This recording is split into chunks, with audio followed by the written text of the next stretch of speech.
এবং তিনি পরবর্তীকালে ফিরে যান। কিন্তু মূল বিষয় হলো যে তার যে মূল আগমন, সেই আগমনটা হিলি কেন্দ্রিক। কারণ তিনি হিলিতে এসেছিলেন, প্রতাপচন্দ্র মজুমদার সে সময় ছিলেন, তিনি তাকে স্বাগত জানান। তিনি হিলির কুবুদনাথ রায় সাহেব যে, তাদের সাথে একটা যোগসূত্র ছিল, এবং নেতাজি সুভাষচন্দ্রের যে গুপ্ত সমিতি বেঙ্গল ভলেন্টিয়ার্স, এই বেঙ্গল ভলেন্টিয়ার্সের শাখা দিনাজপুরে ছিল।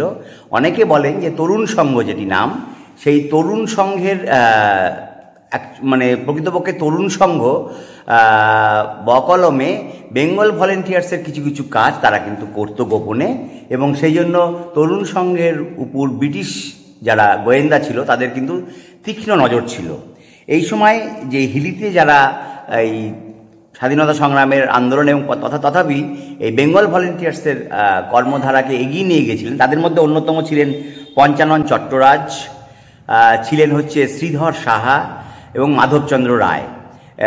আর এছাড়া যে বেঙ্গল ভলেন্টিয়ার্সের যে দিনাজপুর অঞ্চলের যে তার যে কর্মকেন্দ্র, সেখানে তারা যারা নিয়ে গেছিলেন এগিয়ে, তাদের মধ্যে অন্যতম ছিলেন হচ্ছে হৃষিকেশ তরফদার, নির্মাল্য সেন, নরেন ঘোষ এবং লোকেন রায়। তো সুতরাং দিনাজপুর, নেতাজি এবং হিলি এবং বালুরঘাটের সঙ্গে সম্পর্ক, এই নিয়ে নেতাজির একটা মস্ত বড় অধ্যায় এই অঞ্চলে রয়েছে। এবং নেতাজি এমন একটা মানুষ ছিলেন, তিনি সবার কাছে তিনি জনপ্রিয় ছিলেন, এবং নেতাজি একমাত্র মানুষ যিনি নিজস্ব উদ্যোগে একটা সেনাবাহিনী তৈরি করেছিলেন। ভারত কেন, পৃথিবীর ইতিহাসেও এটা বিরল থেকে বিরলতম ঘটনা, তার সেই আজাদহিন্দ বাহিনীর ঘটনা।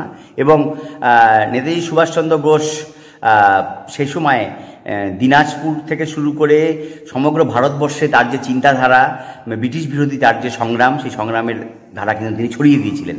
তো তিনি বালুরঘাটে বেশি থাকতে পারেননি, একটি রাতে তিনি ছিলেন, এবং তারই মধ্যে তিনি স্বাধীনতা সংগ্রামীদের উৎসাহ দিয়েছেন, উদ্দীপনা দিয়েছেন, ব্রিটিশ বিরোধী আন্দোলনকে আরও সংঘবদ্ধ হতে তিনি সাহায্য করেছেন। এবং তারপর তিনি দিনাজপুরে চলে যান, দিনাজপুরে তিনি ফিরে যান। এবং সেই সময় পরবর্তীকালে তিনি এসেছিলেন, সেটা হচ্ছে একবার বন্যা, সেই বন্যা হয়েছিল দিনাজপুরে। সেই সময় তিনি রিলিফের কাজের জন্য তিনি এসেছিলেন, এবং সেখানে তিনি সভা করেছিলেন এবং স্থানীয় যারা রিলিফ কর্মী তাদের সঙ্গে বসে এই বিষয়ে পর্যালোচনা করেছিলেন। আপনার নাম? সমিত ঘোষ। আপনি কি পদে আছেন? শিক্ষকতা।